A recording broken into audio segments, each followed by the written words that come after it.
two. They're in the heat of the game, it's clear. He's a champ when all else disappears.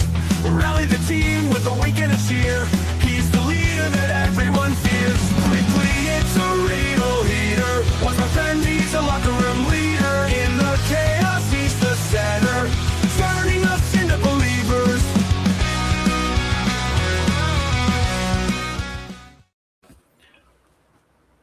Hot off the heels of Clash in Italy earlier this afternoon. And ladies and gentlemen, I hope you were able to join the PLE patrol for that.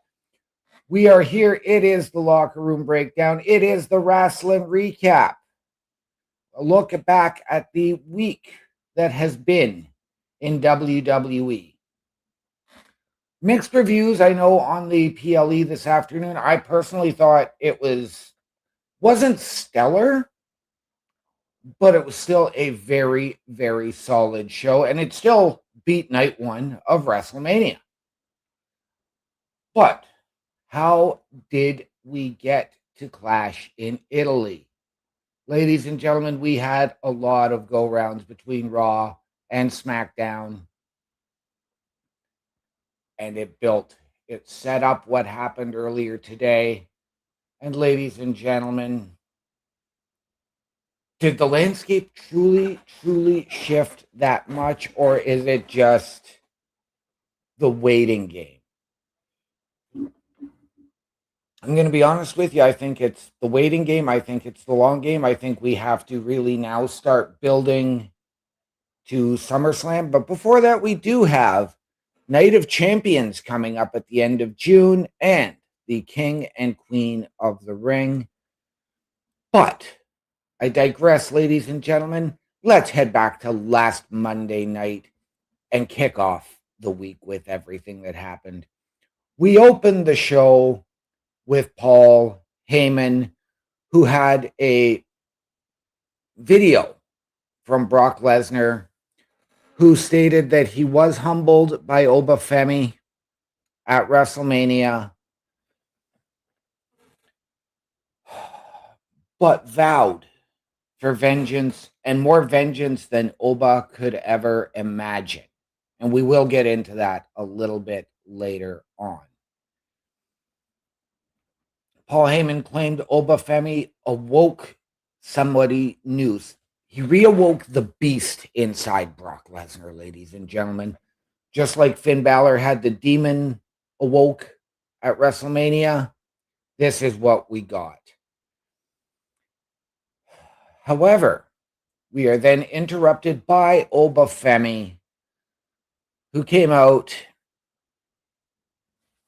pushed Paul Heyman into the corner with some words of warning, even going so far as to state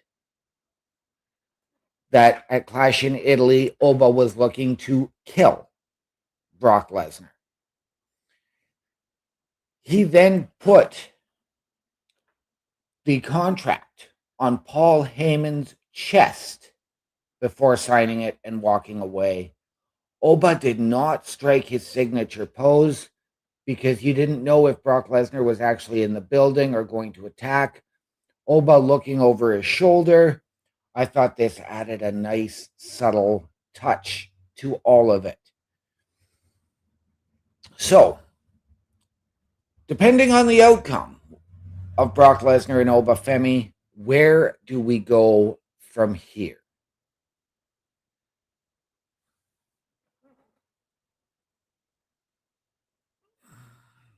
We then go to our Intercontinental Championship match. Yes, ladies and gentlemen, the Intercontinental Championship was on the line, and we have seen Penta do this. Penta truly showing that he is a fighting champion and wants to be a fighting champion. This all started the Raw after WrestleMania when Javon Evans told Penta, "I'm still coming for you and your title." That brought Ethan Page and Rusev right into the title picture. So, what was going to happen in this match? Well, a lot of high flying, a lot of flippy dippy BS. And I'm not a fan of the high flyers. I'm really not. Um, in the right spots, in the right moments, sure, but not all the time. And that is what Javon Evans brings. This match was back and forth. Javon looked for the OG cutter to start the match, but it was countered. It was countered, reversals, counter, reversal. This was a good technical match from Penta's standpoint, and I know he really, really carried this match. Javon got his licks in, though, and I was waiting. Were we going to see Ethan Page? Were we going to see Rusev get involved, causing a disqualification? Going back to seeing that tag team match yet again, I am thrilled to say, ladies and gentlemen, that we got absolutely none. We had no interference in this match.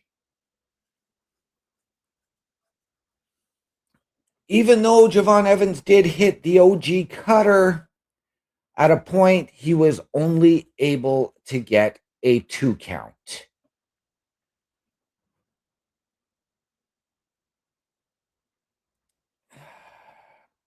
Eventually, even though he was countered out of it, even though Javon was able to counter the Mexican Destroyer at first, Penta was able to hit it, pick up the victory, and the 1, 2, 3.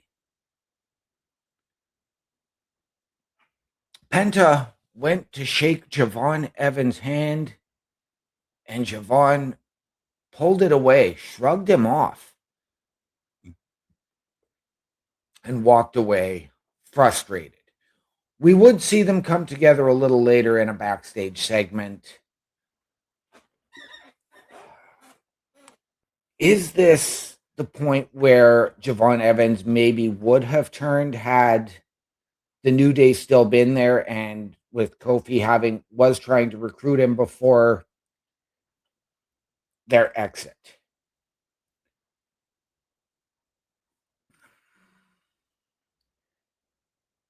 I don't know if Javon is ready for the Intercontinental Championship. I know I've said by the end of the year, I do believe he will be, but I don't know if he is ready for it just yet. He needs to take a step back, learn how to pace himself, and slow himself down. Otherwise, he is going to wind up hurting himself or hurting somebody else. Backstage, we see Austin Theory talking with Paul Heyman because Logan Paul is out, ladies and gentlemen. He tore his tricep at Saturday night's main event. So Austin Theory didn't know what to do with his half of the tag team titles. Paul Heyman told him, you know what? I've had it written into every member of the Vision's contract that the Vision can use the Freebird rule. So any 2 members can defend at any time, and Braun Breaker would be Theory's tag team partner. Theory then made a vow that everybody who was involved in the injury of Logan Paul would be taken out. This really intrigues me because we know what Austin Theory is capable of. Now the fact that he's put himself on a mercenary mission, and I get wanting to help your friend, help your partner, keep the titles in the Vision, great on Paul, but is Theory painting himself into a corner that Paul Heyman and Braun Breaker can't get him out of? Does this mean we are going to see Bronson Reed returning soon, and then we could have Braun Breaker and Bronson Reed defend those tag titles? Again, ladies and gentlemen, very, very intriguing. We saw what Theory could do as a mercenary when he was the masked man under the black hood before he revealed himself. So very, very intriguing. What could we do? We had Joe Hendry in the ring singing along to his song of Paul, Paul, can we fire Logan Paul? Paul, can we fire Logan Paul? And he was attacked, laid out by Austin Theory with a steel chair.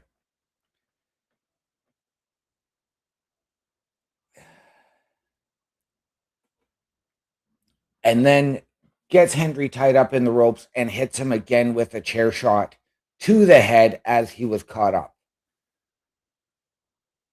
Again, we go backstage. Yes, Monday night was full of a lot of backstage segments and backstage interactions, limiting the in-ring time. But, ladies and gentlemen, this worked well for this past Monday. And we saw Seth Rollins trying to talk to the Street Profits and encouraging Angelo Dawkins to work together to take out the Vision while they're at their weakest. And yeah, you're down to two men. Again, the Vision for the last little while have not been at full strength. Yes, you got Braun Breaker back, you lose Logan Paul. Just before that, you've lost Bronson Reed, and we don't know when Bronson's coming back. But I digress. We had some speculation, and we're sort of wondering now, is it about time to bring Bronson Reed back?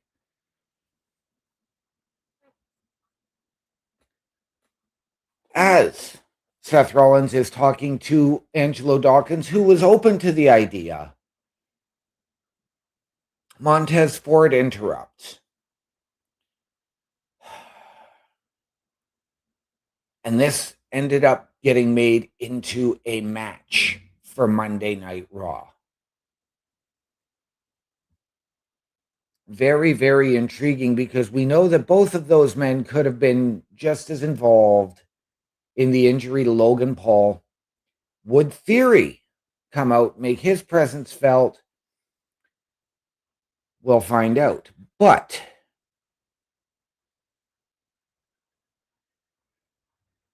we move on to women's tag action as Bayley and Lyra, who are trying to get themselves back into the women's tag team championship picture, took on the Judgment Day's Raquel Rodriguez and Roxanne Perez. I said it last week, ladies and gentlemen, these Judgment Day rivalries tend to run a little bit long. And I'm all for Roxanne Perez and Lyra Valkyria being in the ring against each other. And this, I know, was not a rivalry match, but still, could you not have found somebody better?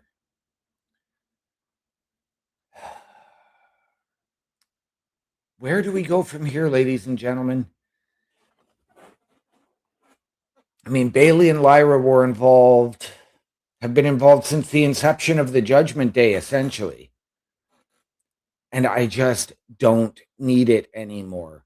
We need finality on these things with the Judgment Day. Before the match started, Roxanne and Raquel did jump the bell. They attacked Lyra and Bayley.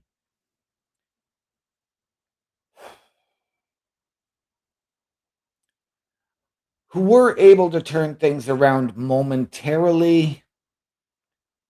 But once Raquel hits that crossbody and she is able to put all of her power, all of her size, and all of her weight behind it, it's pretty much lights out.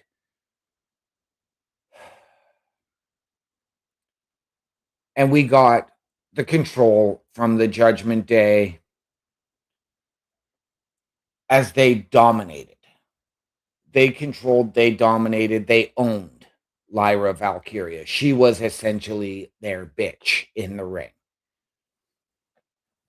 Of course, typical tag match, you're able to get to the hot tag as we all wait.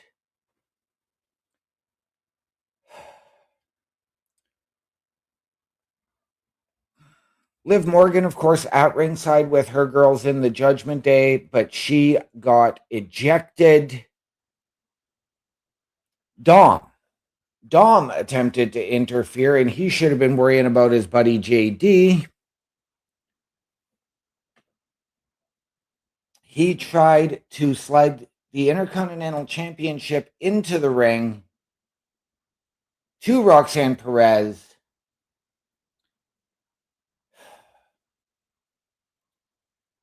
Which ensued in a tug of war, and unfortunately, as I can't remember if it was Bayley or Lyra let go, Roxanne ended up drilling Dom with the Intercontinental Championship. Sorry, it would have been the AAA Mega Championship, not the Intercontinental. I apologize. That's just my info gave me the wrong belt. And Bayley able to do the roll up and get the pin. Can we get away from these roll up pins for a while, ladies and gentlemen? Can we get the pins off of the proper finish? Off of somebody's finisher? I would rather have seen a Rose Plant or a Bayley to belly to pin Roxanne as opposed to just a schoolgirl roll up. Does this move Bayley and Lyra up in the tag team division? Does it get them a shot at Paige and Brie Bella for the women's tag team championships? Again, I don't know, ladies and gentlemen. I can only hope, but we will find out a little bit more tomorrow night.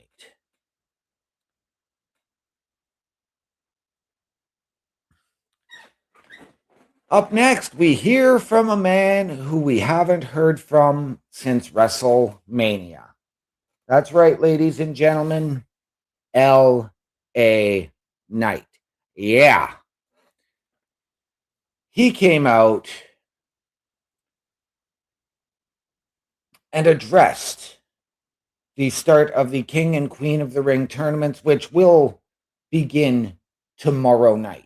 I don't have the brackets in front of me. I am hoping to find them when we preview Monday Night Raw. And he said he was going to throw his name into the ring for that one. And that saying that he would immediately target Roman Reigns if he won the King of the Ring tournament. Smart move on LA Knight's part or no?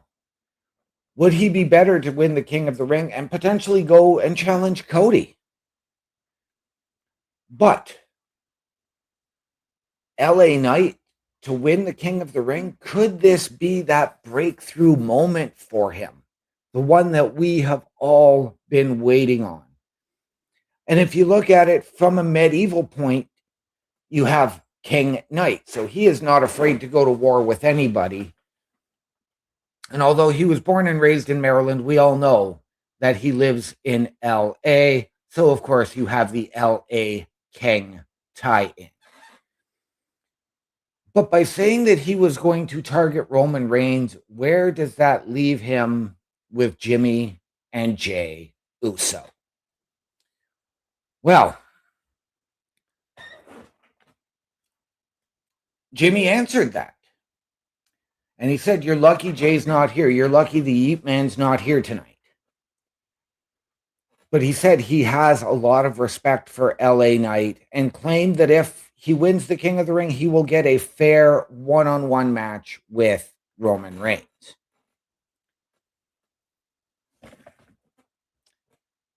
Looking back, LA Knight called out the fact that it seems as though the bloodline is reuniting, which is somewhat true, and I understand because we've been seeing it as fans. I know it's not something that we're all necessarily excited about, but I am intrigued to see where it goes if they do fully reunite the bloodline.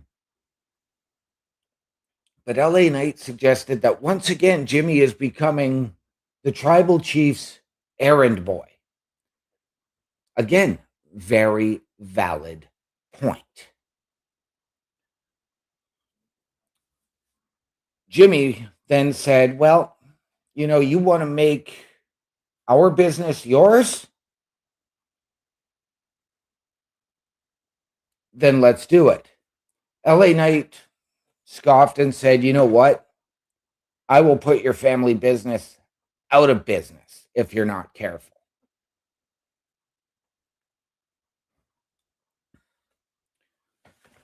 We did see then backstage Penta and Rey Mysterio come across each other and they talked. They had a friendly exchange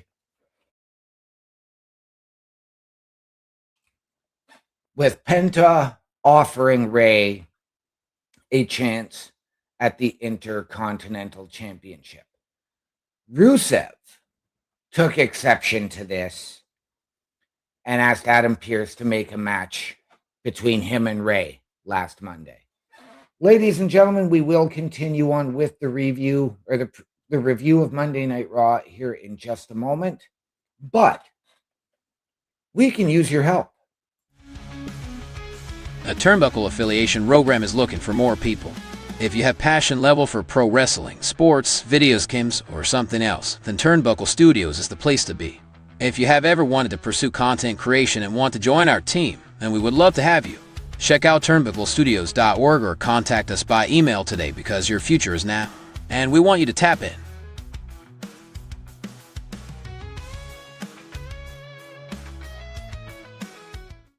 And ladies and gentlemen, turnbucklestudios.org is your home for the Turnbuckle Affiliation Program.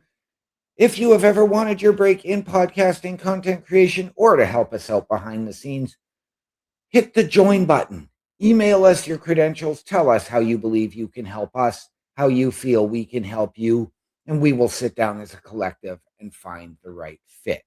All of that and more at turnbucklestudios.org. So, ladies and gentlemen, on to our next match of the night.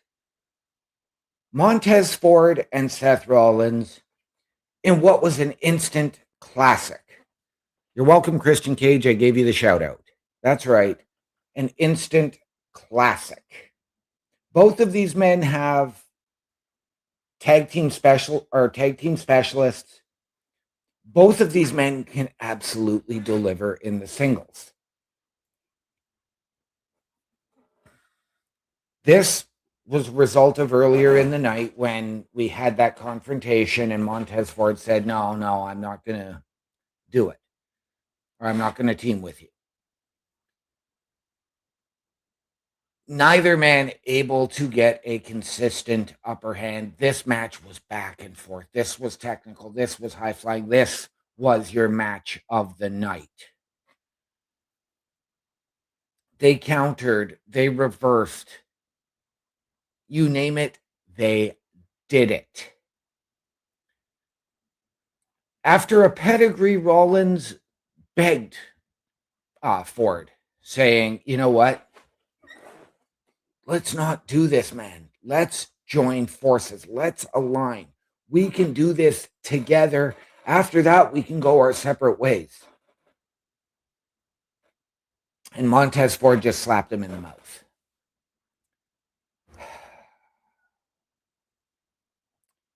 Well, Montez Ford ate 2 buckle bombs then and got sent to the floor. He was, of course, able to come over the top rope, hit his suicide dive, somersault plancha, whatever you want to call it, but could not keep Seth down. After attempting a 450 splash and missing, Rollins hit the stomp and picked up the victory and even went to go and shake his hand.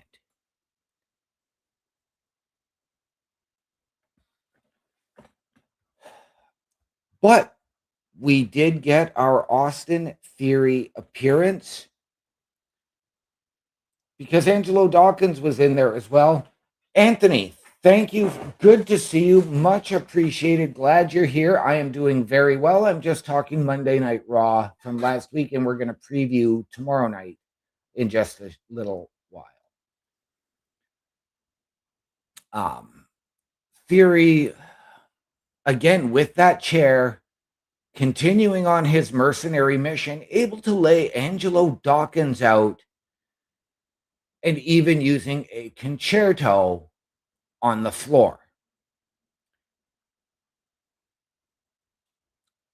Wow. I wasn't sure about Austin Theory as a mercenary, but I'm really, really starting to dig what he was putting down.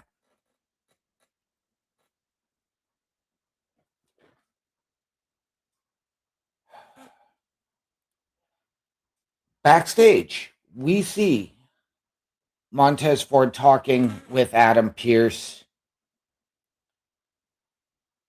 and Seth Rollins coming out and asking, is Dawkins okay?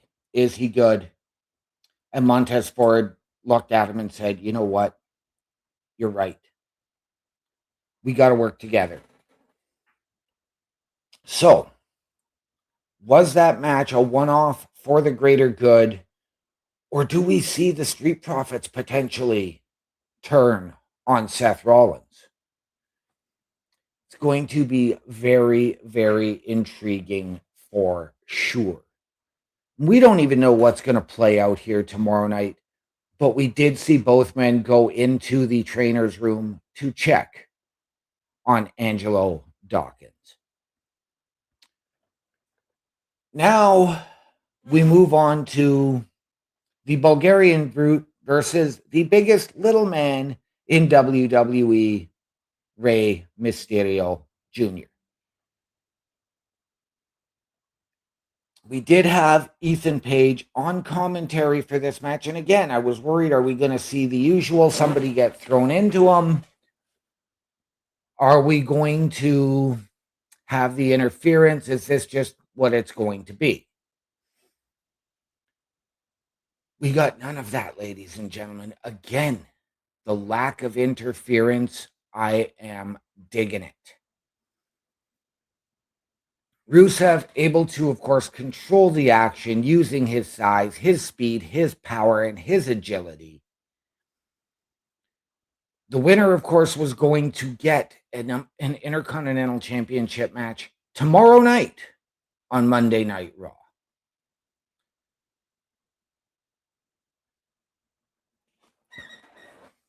Mysterio started to come back, but Rusev able to cut it off and just control the match, even catching a 619. Somehow, though, the biggest little man able to hit a roll-up. Again, can we get away from the roll-ups, please, and have these matches ended by a proper finisher? In the right moment, a roll-up is fine, but not in a match for the number one contender for the Intercontinental Championship. Rusev did attempt to attack Rey afterwards, but we got the return of Dragon Lee, who came out to make the save. And again, really?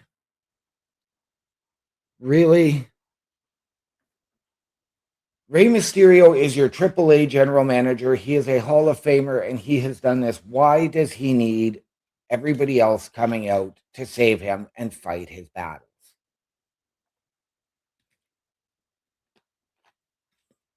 This is not something I'm excited to see, leading me to believe we are going to get a tag team match tomorrow night. And again, it's a tag match I don't really want or need to see.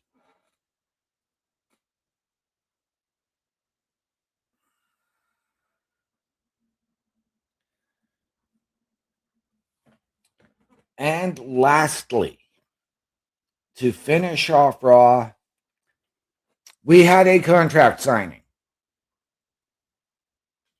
for a match that didn't need a contract.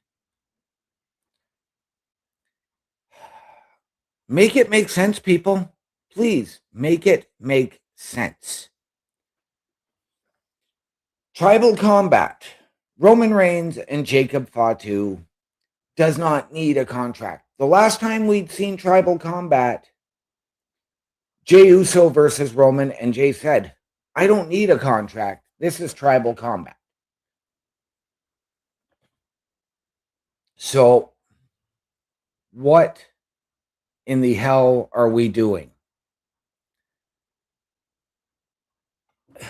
Again, ladies and gentlemen, they've jumped all over the place on this.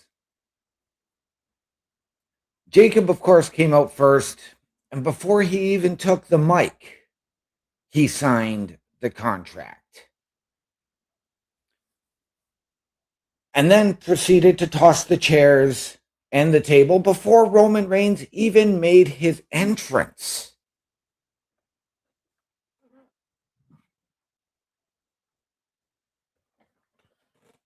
Roman then did make his entrance, signed the contract, and ordered Adam Pearce and the security to leave them.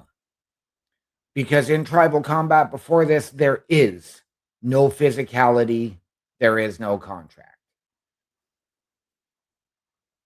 We knew that the title was on the line, and if Jacob lost, he would have to acknowledge Roman Reigns.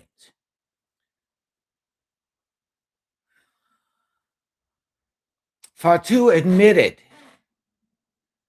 that Roman and the bloodline are the reason that the family is living as well as it is, but questioned whether Roman would do things honorably, meaning would Jimmy and Jey get involved? Would it be the bloodline versus Jacob Fatu? Even reminding Roman that he used an exposed turnbuckle at Backlash to get the pin. Otherwise, he would not have kept him down.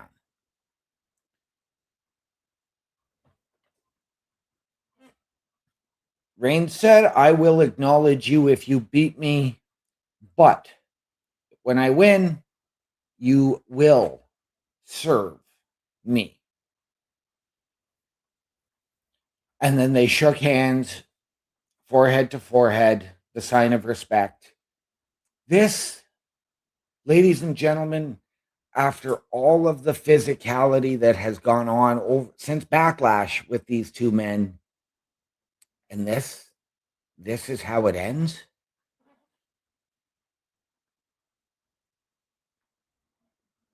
Ladies and gentlemen,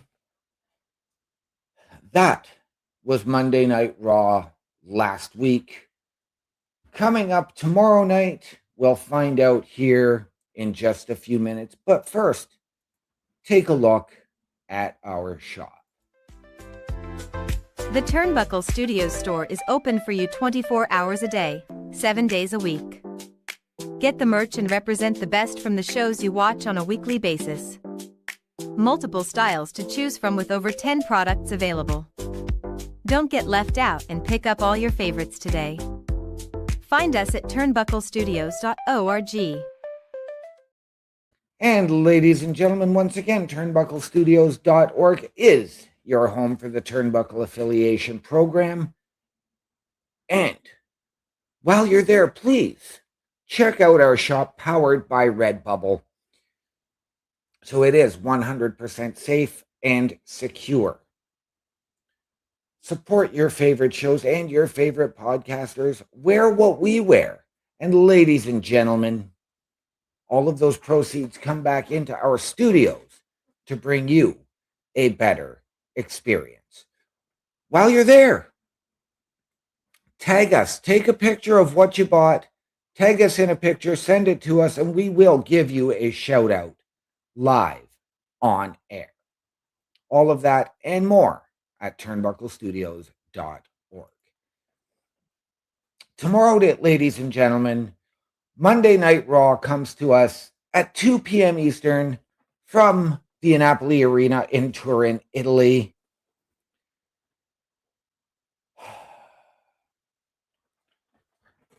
And we are going to get started with the King of the Ring tournament with a fatal four-way match. As we are going to see Penta taking on Obafemi, taking on Solo Sikoa, taking on Carmelo Hayes. This is really weird because I thought Penta was defending the Intercontinental Championship against Ray tomorrow.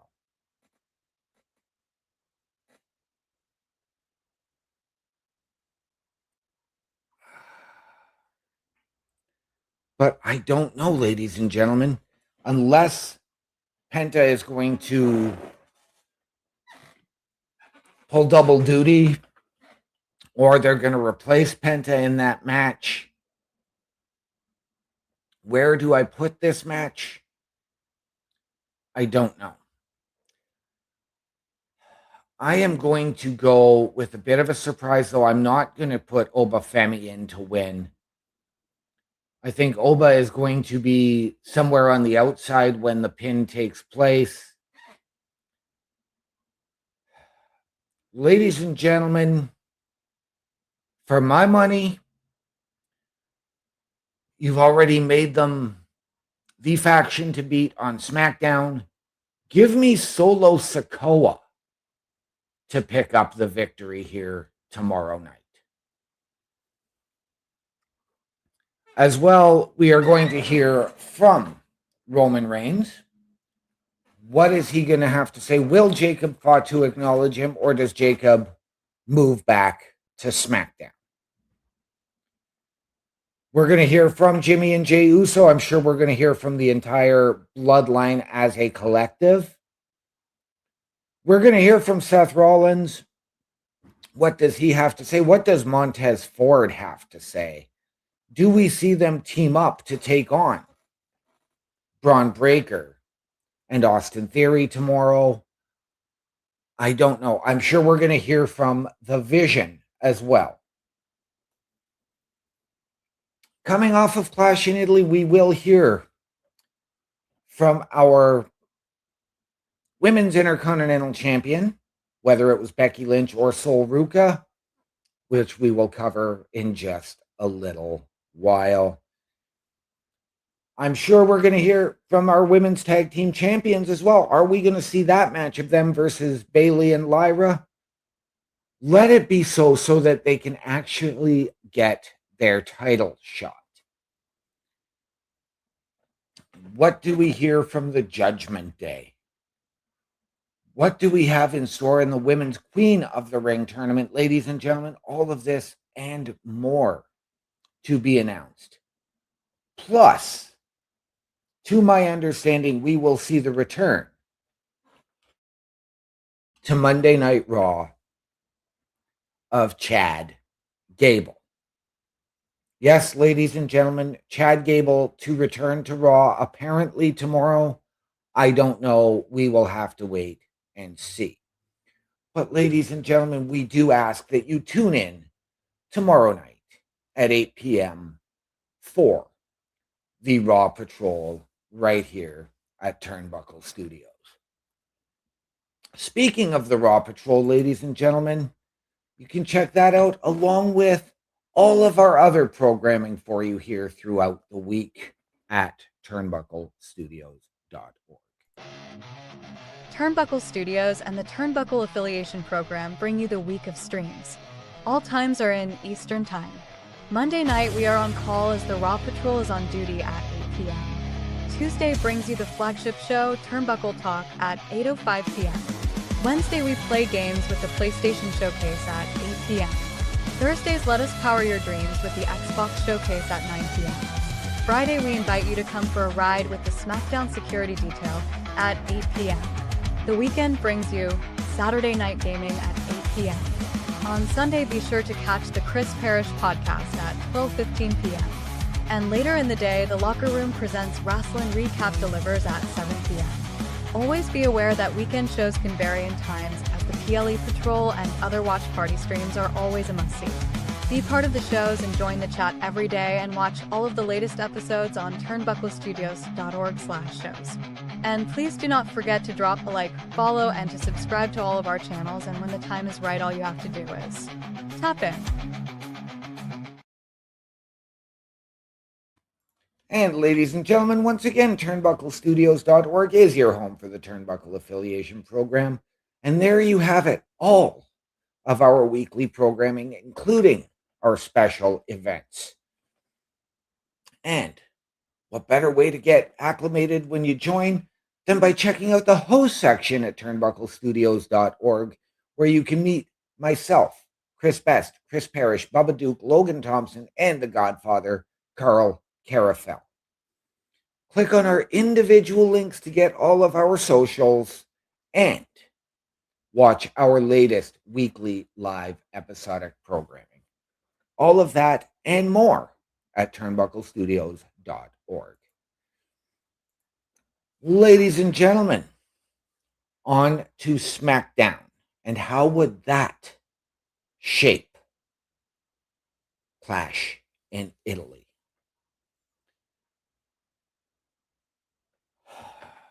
We kick things off with Jade Cargill, who's coming out to talk up her match against Rhea Ripley and about how she is still that bitch. Well, this brings out Rhea Ripley.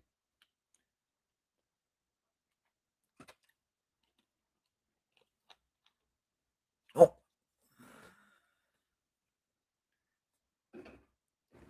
Yes, it brings out Rhea Ripley. It also brought out Charlotte Flair and Alexa Bliss, who have been finding common ground with the champ.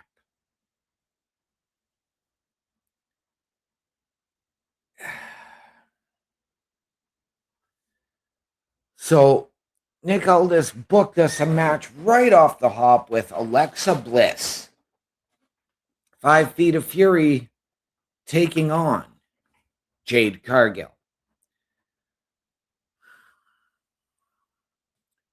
Why is it always Alexa Bliss the one to suffer?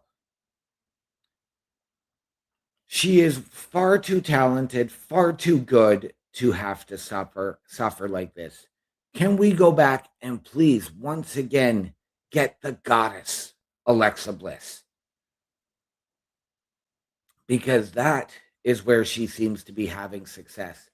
I know that since she returned at the Royal Rumble 2025, she has had a hard luck year and a half, and I need more for Alexa Bliss.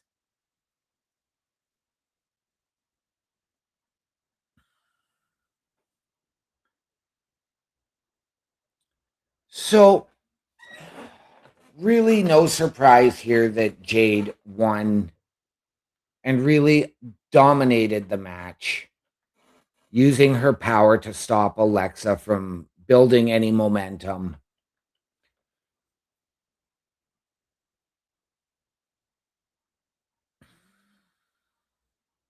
And I'm sorry, ladies and gentlemen, to say that Alexa Bliss looked good in defeat.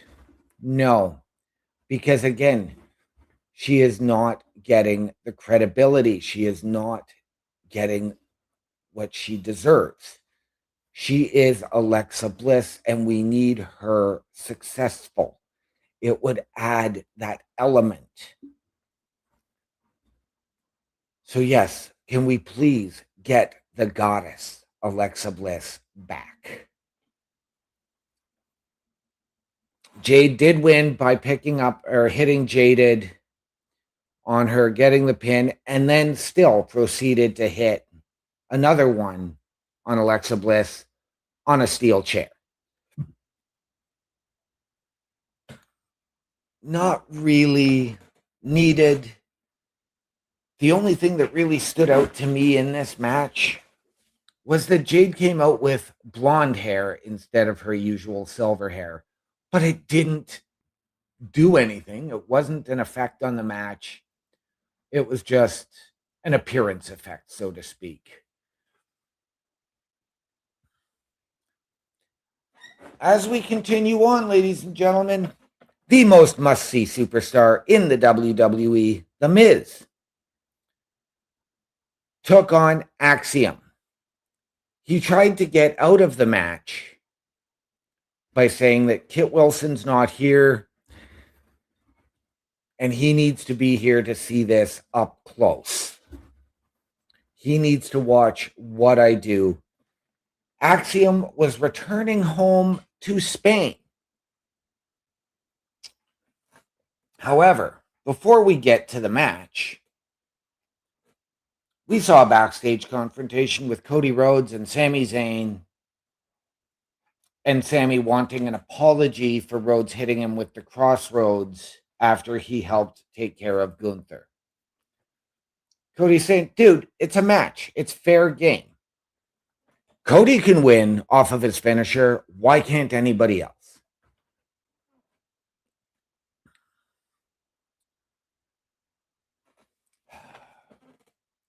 This match, ladies and gentlemen, can we get some finality with The Miz and Danhausen? And yes, ladies and gentlemen, although he was not at ringside, did not get involved, Danhausen played an incredible factor in this match.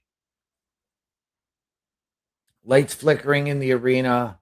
As The Miz went to the top rope, the lights went out and came back on, leaving The Miz. What's going on here? For Axiom to hit the Spanish Fly and pick up the victory.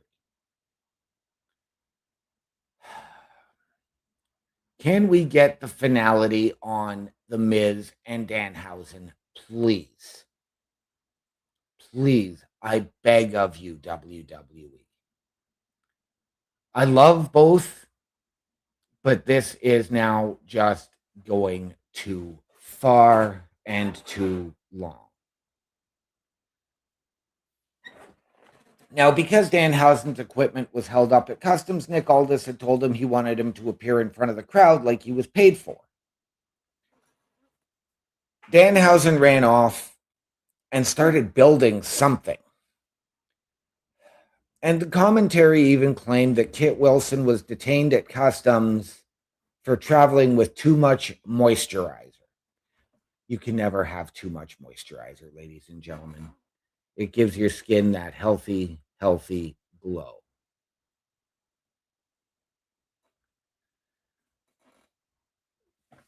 On to a very, very interesting tag match that came about in a rather comedic way. We had R-Truth talking with Damian Priest, and Truth was still not cleared, but he got the match made with Damian Priest and Royce Keys taking on the MFT. Specifically, Tama and Tala Tonga. Truth told Priest, look, do you have an issue with him? No. Asked Royce Keys, do you have an issue with him? No. Good. Then let's do the match. Of course, Solo Sikoa in the ring. At ringside for the MFTs. This was a decent, solid tag team matchup, putting two guys from similar backgrounds, not the same area, but similar backgrounds, growing up in the streets, fighting for scraps, fighting for survival against brothers.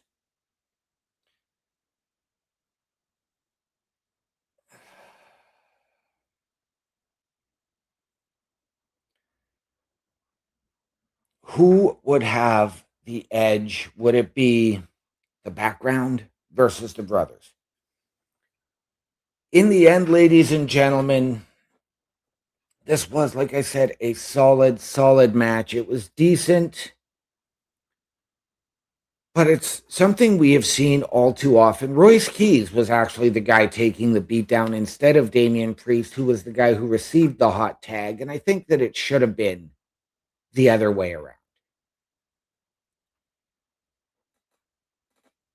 It was an attack, a sneak attack behind the ref's back that caused Priest and Keys to lose. Solo hitting the spike and allowing Talatonga to pick up that choke slam for the win. Again, you're going to a choke slam versus the sit-out choke slam of Damian Priest, called the South of Heaven. Why do we need two guys with the same finisher in the match? We know that it's going to get to a tag match eventually, in which two members of the MFTs will carry those belts. Again, ladies and gentlemen, I don't know, but creative needs to do a little bit better as far as this goes. We did see again Charlotte Flair and Rhea Ripley talking backstage, telling them that they both wanted a piece of Jade after what happened to Alexa. And I can understand that, and we will cover that in just a little while.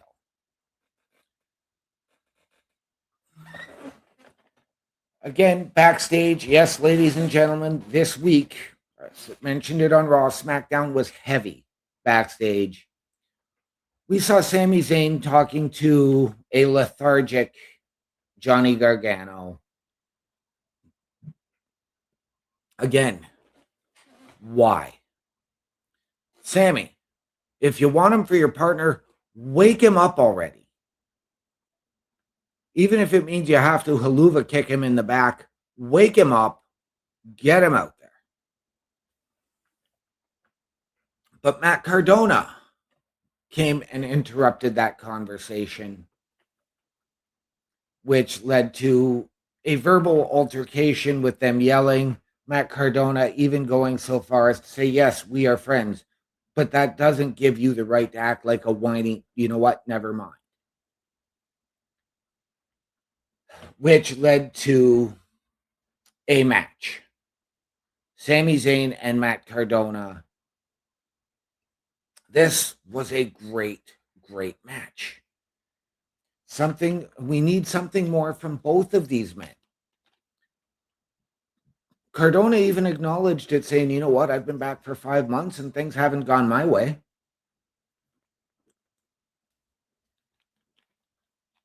I'm not where I want to be, but he brought the match. And again,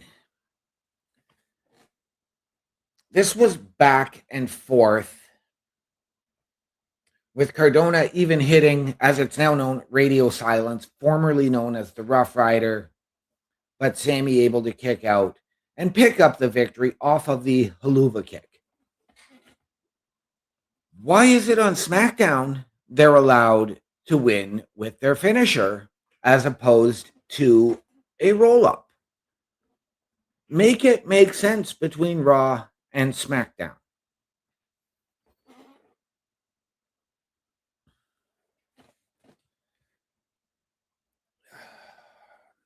The part here now that leaves me really, really scratching my head.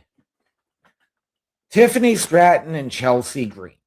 We know they have had history going back to when Tiffany won Money in the Bank by pushing Chelsea off the ladder through a couple of tables.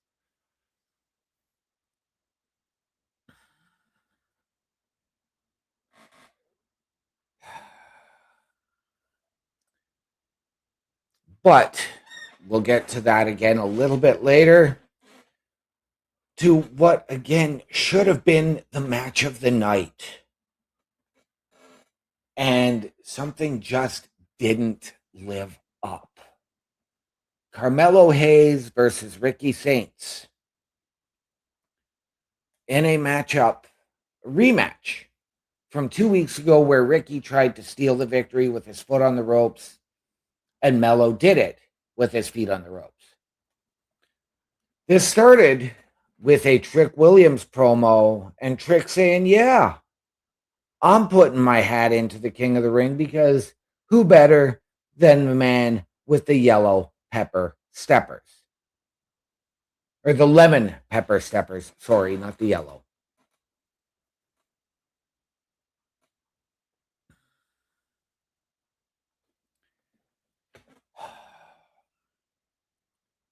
This match, and I know it's something that we've all been waiting to see, something we've maybe needed, but a double count out between Ricky Saints and Carmelo Hayes.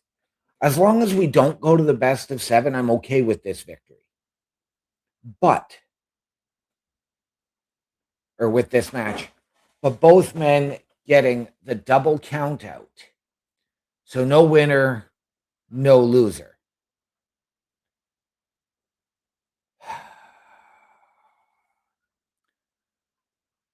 With then Mello hitting the first 48 to walk away looking more of a victor, and Ricky Saints laid out. This match should have been better than it was, but a solid match nonetheless. On to perhaps the most awkward match of the night, as we had Chelsea Green versus Nia Jax.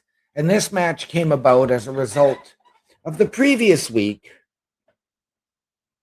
when Lash Legend decided to challenge Tiffany the night before for the Women's US Championship.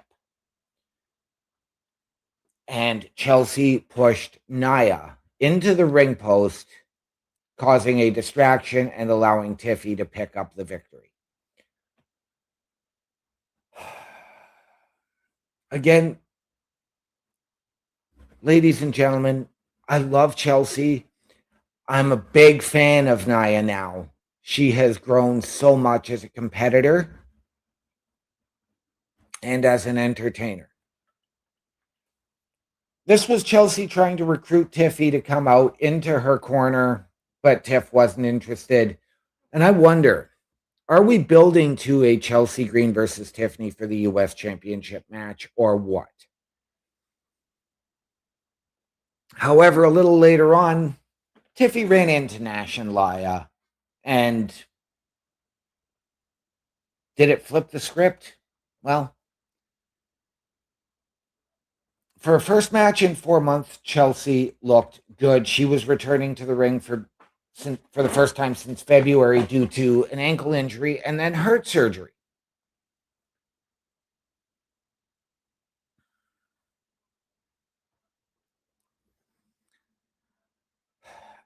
Nia just looked absolutely dominant. Nia looked like the Samoan monster that she is.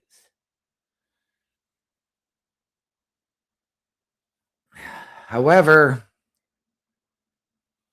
Tiffany provided a distraction when her music hit and everybody was watching, and she was able to sneak in from behind and knock Nia off the rope, going for the Annihilator, allowing Chelsea to hit the roll-up. Yep, another roll-up, ladies and gentlemen, and pick up the victory. Again, what are we doing with Chelsea and Tiffany? Are we going to go to that match? Are we going to get somebody maybe a little more, I don't want to use the term worthy, but a little more ready for that Women's US Championship?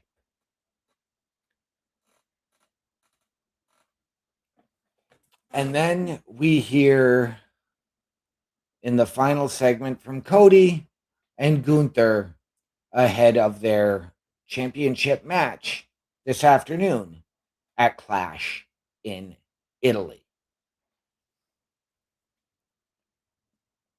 This was a masterclass in promos, and I don't know if Cody Rhodes has been taking lessons from CM Punk and Paul Heyman or what, but this was absolutely beautiful. Gunther saying, all you've ever had to do is make one phone call. When you left WWE, when you came back, it was one phone call.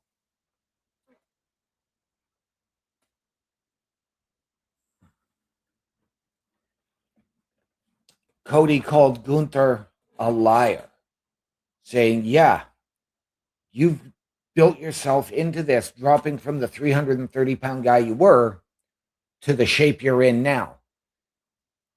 but you could have made that one phone call as well.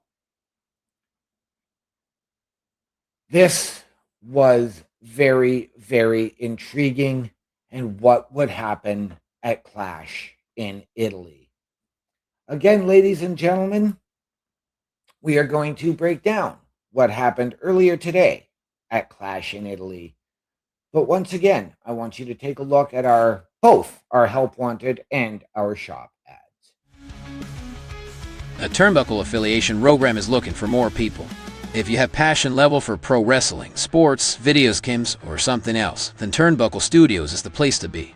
If you have ever wanted to pursue content creation and want to join our team, then we would love to have you.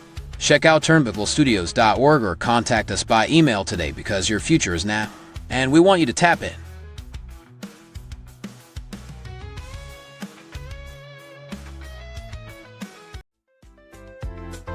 The Turnbuckle Studios store is open for you 24 hours a day, 7 days a week. Get the merch and represent the best from the shows you watch on a weekly basis. Multiple styles to choose from with over 10 products available. Don't get left out and pick up all your favorites today. Find us at turnbucklestudios.org. And ladies and gentlemen, once again, turnbucklestudios.org is your home for the Turnbuckle affiliation program. All the information on how to join us is there. Hit the join button, email us your creds, tell us how to help, how you can help us, how we can help you. We will sit down as a collective and find the right fit. While you're there, head over to our shop, support your favorite shows and your favorite podcasters. Tag us with whatever you've purchased, and we will give you a shout out live on air. All of that and more. Turnbucklestudios.org. Clash in Italy. Not a spectacular show, but it still beat WrestleMania Night 1. Started off with Cody and Gunther to open the show in a match that had a dusty finish. Yes, ladies and gentlemen, are we looking long term? I know a lot of us here had Gunther pegged as walking out as your new undisputed WWE champion, myself included. This match was back and forth, counter for counter, hold for hold, technical ability for technical ability.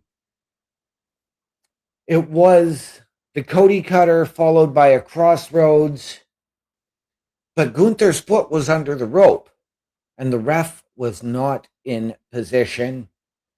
And even Gunther then claimed his arm was under the rope. Again, the ref not in position as Cody picks up the 1, 2, 3 and the victory. This is where I think we should have had a Sami Zayn come out or another ref, or go to the tape. Let that replay show so that you can see that the pin should not have counted.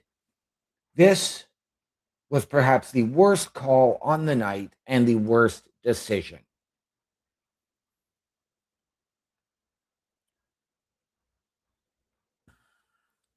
Again, though, solid match. Match number 2. Rhea Ripley and Jade Cargill for the Women's Undisputed Championship. Ladies and gentlemen, may I give to you my match of the day. That's right, Rhea Ripley and Jade Cargill. We have talked leaps and bounds of Jade Cargill's improvement in the ring. She had her best match ever at WrestleMania, and this was just as good. Did it maybe get a little bit overbooked at the finish? I don't think so. Rhea had hit the riptide. B-Fab and Michin were in the ring, at ringside and reaching in to try and pull Jade's foot to the rope, which they did. Even though the ref caught them, they weren't ejected. causing Rhea to roll out. And they were both backing up. But as they did, Rhea does this. And there's Charlotte from behind on the barricade hitting the crossbody. But this allowed Jade to hit Jaded in the ring and go for the pin attempt on Rhea, where Charlotte grabbed Rhea's foot and put it on the ropes to prevent the 3 count. This again led to a little more back and forth. It took a couple more headbutts from Rhea Ripley before she was able to hit the Riptide and pick up the victory.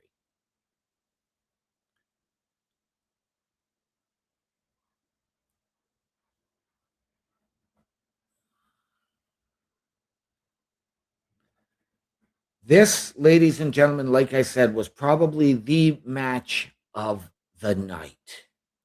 This was absolutely incredible.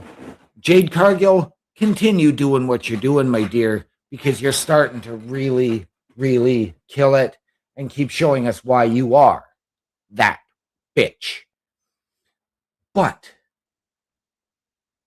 with that loss, does this move make a move for Jade to Raw a little more feasible? We know she said that Fridays are hard because that's family time for her family. She's missed out on so much wrestling on SmackDown. I hope so. It opens up a new list of challengers, and if you move B-Fab and Michin with her, then you can move Bayley and Lyra over to SmackDown. Do you go to a situation of having Jade feud with the Judgment Day?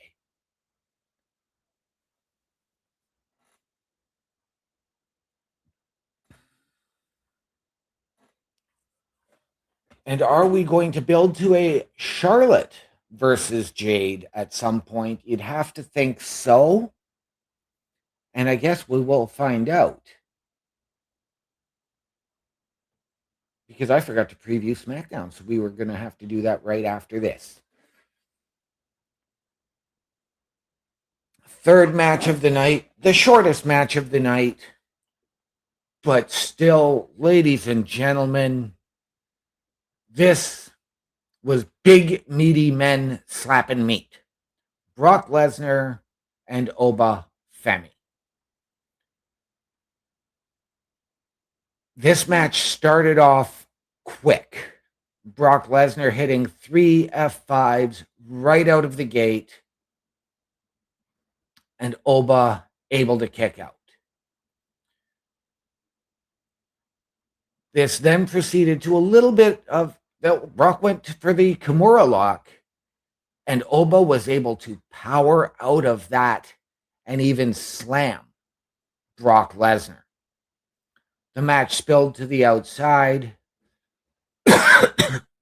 where Brock put Oba through a table with an F5 for number 4.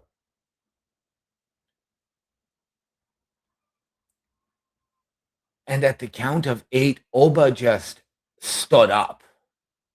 That's right. The match should have been over, but Oba just stood up, got back in the ring, started to take a little bit of control, and then we got back to it. Brock Lesnar hitting a couple more F5s. In total, Brock Lesnar hit 7 F5s to pick up the victory. This was something that I felt they probably should have done at WrestleMania. You could have saved the loss for Brock for either Backlash or for tonight. I know they've done reverse of what I've got. Oba still looked absolutely incredible and still looked incredibly dominant.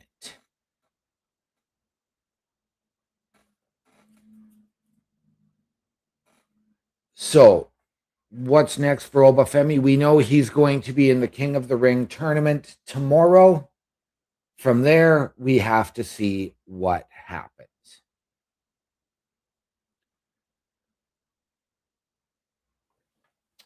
On to our Women's Intercontinental Championship with the woman who uses the Intercontinental Championship as a prop more for her aesthetic in Becky Lynch, taking on the newcomer Sol Ruca, who really didn't need to be in this position, as she has yet to actually earn the title match.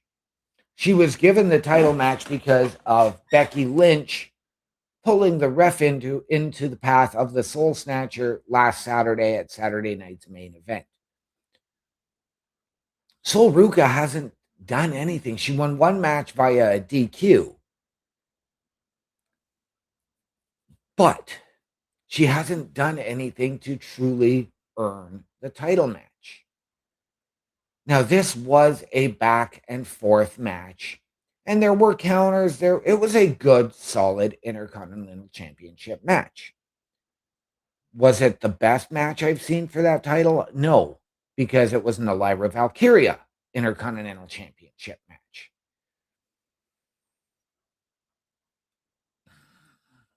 In the end, it was Sol Ruca able to hit the Soul Snatcher and pick up the victory. And I said it earlier today, ladies and gentlemen, I hope that Sol can have a better run with this title than what she was able to do with both the North American and Speed titles in NXT. Sol Ruca, for my money, is not there yet. I think that this was hot-shotted. I think that this was rushed. And I think you need to find somebody new to put it on outside of Becky Lynch if the run isn't going well. Whether that's an Io Sky, whether that's an AJ Lee, whether that's a Lyra Valkyria, a Bailey, somebody. There are so many deserving women on that roster. Stephanie Vaquer. Go to Roxanne Perez or Raquel Rodriguez with it as well. There are so many deserving women on that roster of the opportunity. It does not need to revolve around Becky Lynch.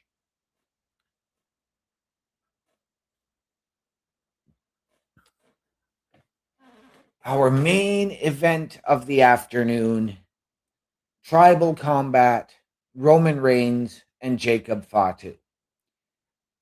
This match was better than it had any business being. I will give it that. If Roman loses, he's going to acknowledge Jacob. If Jacob loses, he has to follow and serve Roman. Is that a heel Roman? Or is this Jacob going to say, I quit? Does Jacob maybe go back to SmackDown to challenge a guy like Cody Rhodes?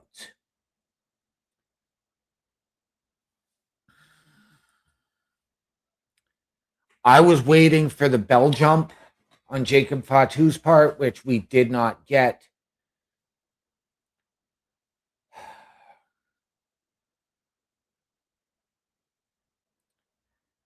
In the end, it wound up being, well, we had a table. We had 3 exposed turnbuckles, though none of them really came into play.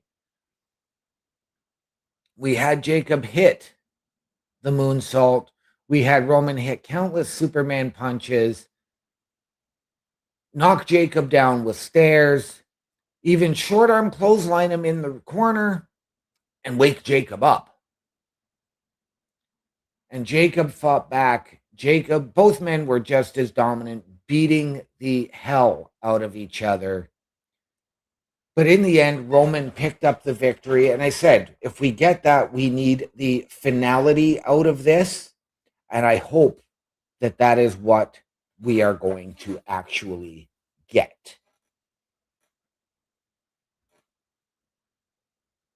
If, ladies and gentlemen, by any stretch of the imagination, tomorrow we do get that Penta Rey Mysterio match, and Penta gets pulled, could Jacob enter in Penta's place into the King of the Ring tournament and into that match for tomorrow?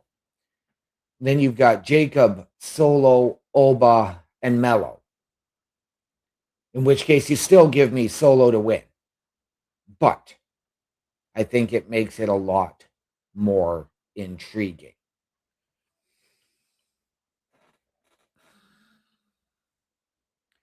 After the match, the Usos got in the ring. Roman looked like he was going to go over and shake Jacob's hand. And instead, they sort of shrugged Jacob off. And they were headed back up the ramp. And Roman says, no, get him. So Jay was calling, begging Jacob, hurry up. Come on, man. If you were going to do that, I would have done the handshake and I would have had Jacob make the acknowledgement right then, right there, so that Jacob could go and do his own thing. That is how I think it should have gone. It's going to be interesting to see what happens tomorrow on Raw between Jacob and Roman Reigns. Ladies and gentlemen, one more look at our calendar and I will preview SmackDown for next week. Turnbuckle Studios and the Turnbuckle Affiliation Program bring you the week of streams. All times are in Eastern Time. Monday night, we are on call as the Raw Patrol is on duty at 8 p.m. Tuesday brings you the flagship show, Turnbuckle Talk, at 8:05 p.m. Wednesday, we play games with the PlayStation Showcase at 8 p.m. Thursdays, let us power your dreams with the Xbox Showcase at 9 p.m. Friday, we invite you to come for a ride with the SmackDown Security Detail at 8 p.m. The weekend brings you Saturday Night Gaming at 8 p.m. On Sunday, be sure to catch the Chris Parrish podcast at 12:15 p.m. And later in the day, the Locker Room presents Rasslin Recap Delivers at 7 p.m. Always be aware that weekend shows can vary in times, as the PLE Patrol and other watch party streams are always a must-see. Be part of the shows and join the chat every day and watch all of the latest episodes on turnbucklestudios.org/shows. And please do not forget to drop a like, follow, and to subscribe to all of our channels, and when the time is right, all you have to do is tap in. And ladies and gentlemen, once again, turnbucklestudios.org is your home for the Turnbuckle Affiliation Program. That is our calendar, everything we have for you here each and every night of the week. And we want you to meet the team behind those shows. Myself, Chris Best, Chris Parrish, Bubba Duke, Logan Thompson, and Carl Carafel. Go to the host section, click on each of our individual links to get our socials and watch our latest weekly live episode programming. Ladies and gentlemen, they have not given us anything as far as a preview for tonight goes. Or for Friday night goes. We do know that there will be a King and Queen of the Ring tournament match. We just don't know who will be appearing in those. Mr. Best coming in saying, yes, I am tapped in. Yes, you are, buddy. You are tapped in. So, ladies and gentlemen, stay tuned. We've got what will hopefully be another exciting week of WWE action beginning tomorrow night at 8 p.m. Eastern with the Raw Patrol, where you can join Mr. Best, myself, and a host of other crazy characters. With that being said, ladies and gentlemen, I would like to remind you all the world is better with you in it. From all of us here at the Locker Room Breakdown and Turnbuckle Affiliation Program, to those of you out there wherever you are, good night, good luck, I'm out.